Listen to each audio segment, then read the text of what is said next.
Okay, so this weekend I had the pleasure of taking a trip to Wagner Power Sports in Worcester, Virginia for the BMW Demo Day offered by the esteemed ladies and gentlemen there. It seems that a lot of other people came out there that Saturday. It was a beautiful Saturday. Weather was beginning, I guess, in the mid 70s and it got up into the mid 80s. Beautiful sunshine that day. Wagner has a broad range of bikes. I'm going to cover this first because this is pretty much the standard thing you see with a lot of dealers. They have BMWs, they have KTMs, they have Ducatis, and they have Indians, and a relatively modest range of used bikes for sale, including this 848 Ducati. Behind there is a Gixxer 600 and an Interceptor that I saw that were interesting. But basically their new bikes are really where the showroom space is dedicated to, and a lot of apparel and everything. It was a really nice place. A decent drive up there and a good section there. I hadn't seen the S1000R in the gray with the premium package. They had that there on the floor. They had a couple different varieties of the S1000RR with the premium package. But in the background, you can see a blue, red, and white one.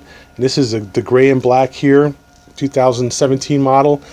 Now, I don't know what's going to go with the 2018 model. I know with the HP4, they're talking about bringing out a carbon fiber frame version of the HP4 and maybe some other changes. But in general, it was a pretty good show. They had nice cookout there, burgers and hot dogs and all kinds of chips and coleslaw and everything. A lot like the show that I went to not too long ago in North Carolina. And quite a range of riders came out there to do the ride. And all in all, it kind of worked out well. The riding kind of tapered off around, I guess, 2:30. There were plenty of open spots. So you had two rides per day, and you had to go back in the line and do the ride again and everything. And it all worked out kind of well. However, let me get to the meat and potatoes of this. So I took a drive from DC all the way up to Massachusetts, but instead of going up 95 like probably 99.9% of America did, I went out 83 through York and up through Wilkes-Barre, Pennsylvania, and then out 81 from Wilkes-Barre to Connecticut, and then out 84 from roughly the 685 out to Massachusetts. Now, this is the roads that you see here. I wanted to put in for once an example of the roads you see. I spent 8 hours roughly on the road driving from when I got north of Baltimore at about 80 miles an hour, more or less, depending on traffic. In this case, you see there's some construction going on and it's down in one lane. The Google our car was stuck behind this Walmart truck for a while. But usually, and it wasn't the case for me here, but usually, this is 2 lanes wide open. You start going out past Lancaster at 81, it's mountain highways up through eastern Pennsylvania. You get on 84, it's either 2 lanes or 3 lanes. There's 3 lanes going uphill, 2 lanes going downhill, and the traffic is moving a solid 75, 80 miles an hour during the day. I wouldn't say I would necessarily want to drive those roads at night, much less ride a motorcycle at night because it's really dark back there on those roads.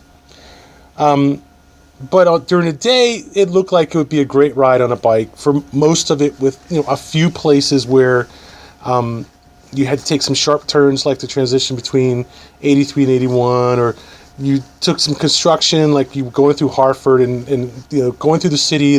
Some of the turns are pretty intense, and certainly the traffic can be intense. But most of the time, you're seeing this kind of stuff. It's pretty much straight blast, up and down hills, maybe down some fast sweepers, all the way out there. So we get to this place, we do the demo, and the demo route roughly looks like this, and this is on local 2-lane roads. We turn out on Route 70. We go up there for a while and make a right turn, sharp, going up this little 2-lane road where there was a lot of ruts and stuff on the road, and it was crowned in the middle where the 2-lane divider was, and off to their sides it was run down because of settling and traffic and everything, and the road was uneven. A lot of places It was broken up, definitely not flat. In a lot of places, it was bumpy and it had broken chunks of road missing and everything. And it was narrow, 2-lane kind of stuff. A lot of back roads, some roads that are 40, 50 miles an hour, but generally, like this, the main road, this is Route 70, and it was maybe 45 miles an hour through there. And, the problem is that this was nothing like the ride up there. Okay? Completely different stuff. It would take you 2 or 3 days at least to get to Massachusetts from DC. If you had to take back roads like this, it would probably take you 4 or 5 times as long to do it. The stoplights, the stop signs, the speed restrictions, the wandering past, you're not on an interstate. It would take you forever to do this, okay? And this is how roads used to be back in the day when cars didn't have the interstates before, like the Eisenhower modifications. People had to take roads like this, This is a neighborhood road between a golf course and a row of houses on the side there. And, we're all going back there on a bunch of bikes between these big GS bikes and an S1000R and S1000R and these 9Ts and stuff riding on these roads. But to me, the clear differentiation between the S1000 RR and the S1000R was on potholes and stuff like this, crap like this, where the RR had a much stiffer suspension, much stiffer springs, and it was much harder to ride it over those bumps and steer over those bumps. And also going around these turns, because if you look at this turn, you can see it peaks off to the right there, and making that sharp turn was actually easier on the RR than it was on the R, because the front end of the R really just wanted to compress rather than turn. So there were some things that I saw between these bikes that really stood out from me this time, where I didn't see them so much the first time because I was more worried about the leverage at the steering with the extra bar width of the R versus the RR, and the brakes, were still a little bit stronger on the R, but I was basically able to four-finger those brakes. Now, the other thing I noticed is that the RR revved nicely. It had nice power, nice torque, all the way from about 3,000 RPM, and I never really had to rev it high that much. It just had more than enough power. I could twist it. It wasn't quite as responsive as the 959, but still, it didn't have the clear torquey sort of caminess that the 959 has once you really start to ride it. And it was a little bit lighter to ride. It was just a better handlebar position, everything. Maybe the pegs seem to be a little high, when you start riding the RR, but it kind of fits the ride well. The bike just really works well. I mean, I really like the way that bike handles, the control that you have with the handlebars, the power that you have. It just really clicks, and it's really smooth, and it really works well. It may not sound as nice as the Ducatis, but it still has just about magic, under your fingertips. It may not sound as nice as the R1, but it still sounds good. Now, I thought it was a little bit better than the R1 in terms of the handling, because I don't really like the fact that the R1 is so narrow between the handlebars. I just like the way that the S1000R works better.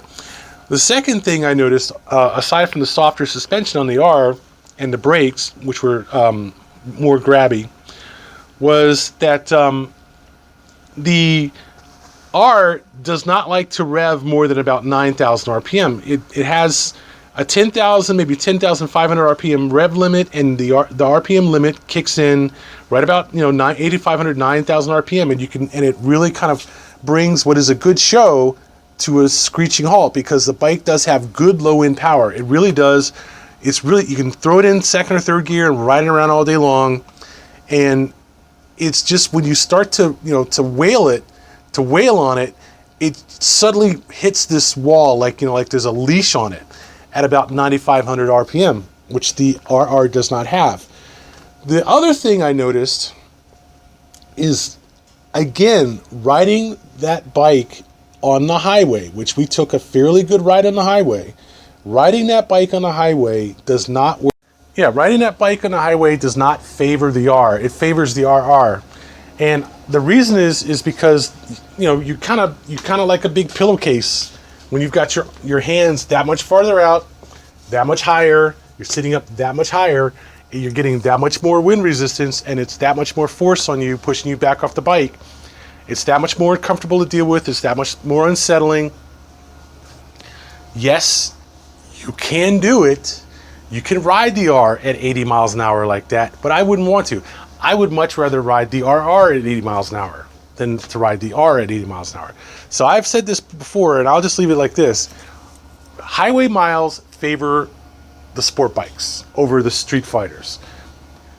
You could argue that back roads, 2-lane back roads, and bumpy roads favor the street fighters over the sport bikes, but I think that there's no way I'd want to be riding flat out anyway, to the point where I would need to have the softer suspension save my ass, because I'm trying to take corners at 45 degrees over bumps on back roads.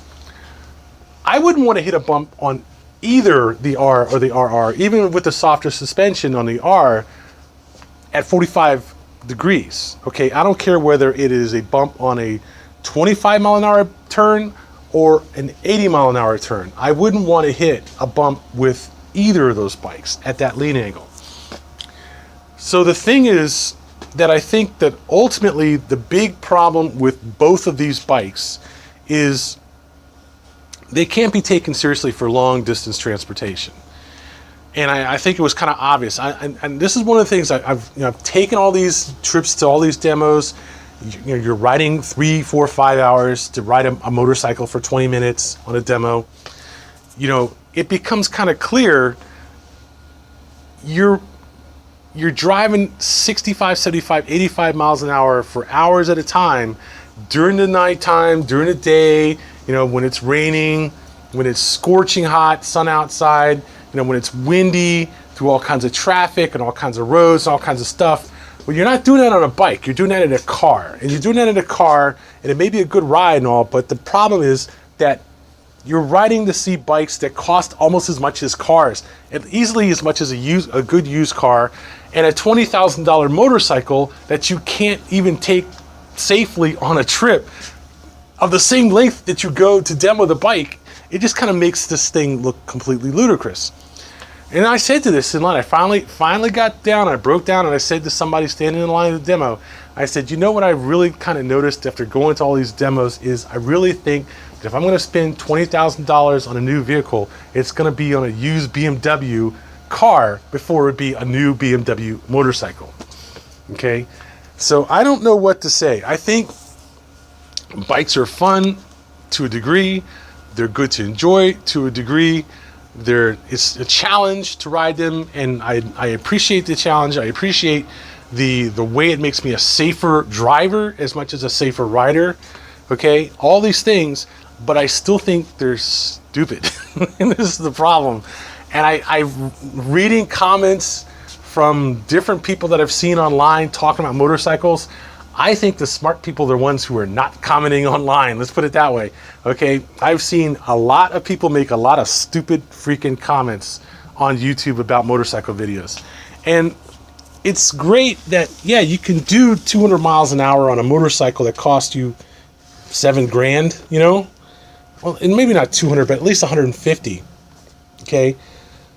And that's great for someone who's 18, 19, 21 years old.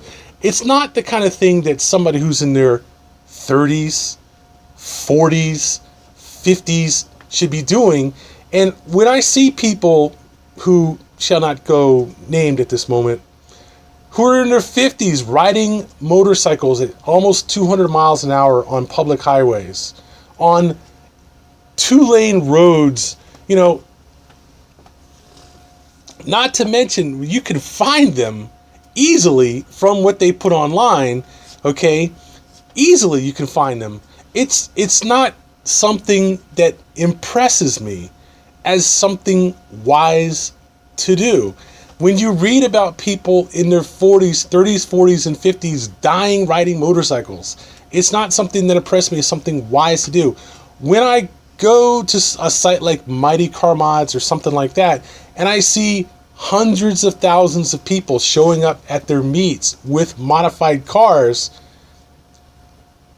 who are halfway across the globe and still are big Mighty Car Mods fans, who are in Perth on the other side of Australia. It's 4,000 kilometers away in Australia. They show up there and there's tens of thousands of people at their meets. They come to the United States, there's tens of thousands of people at their meets. They go to Tokyo, there's tens of thousands of people at their meets. When they have these outrageously popular shows, they go to England, they go to, to Europe, there's tens of thousands of people at their meets. And I'm going, gee, that's probably because while riding a car is somewhat safer in general and somewhat more sane in general, okay, it is also not nearly as dangerous as riding a motorcycle, and it's not nearly as limited as riding a motorcycle. And I see the cases where somebody like Baron von Grumble taking his bike from London to Spain to Valencia or Estoril or whatever is, yeah, it sounds like a great idea. I'd love to try it once. Okay? One time. When you tell me that we're going to start riding it in London and it's snowing, there's snow on the road, I'm thinking, maybe not, okay? Maybe we'll just, not do that. March in London riding in the snow, okay? The rest of it, fine. Riding back through France in the rain at 100 miles an hour to catch a ferry? No, we're not doing that, okay? So I can respect someone like Baron von Grumble for what he's done on a bike, but I would never do it. I just wouldn't do it. You would never catch me racing through Paris or through France in the rain, riding a motorcycle 100 miles an hour just to catch a ferry and come back. That's exactly the kind of thing I've always said. That's exactly what you don't do on a bike, is race to catch something on time, okay? And put your life in danger in the process. You never do that on a bike. You always put getting there safely first and worry about the timing afterwards. If you miss the ferry, fuck it. You catch the next ferry the next day. That's all there is to it, okay? If you get there late, fuck it. You come there the next day. If you can't handle getting there late, you don't ride, okay? That's the problem. So while I will say Yahoo, celebratory support and all this kind of stuff, for the guys who've taken long distance trips on bikes, and I have taken my long distance trip on a motorcycle, believe me. I've done my 2 or 3 trips long on a bike, okay? I still say it is a evidence of being slightly short on common sense to do it. And if you don't know, if you can't figure that out up front, just give it a shot and you'll find out the hard way. And if you survive and you do it 2 or 3 times and you still want to keep doing it, may the Lord help you. That's all I can say.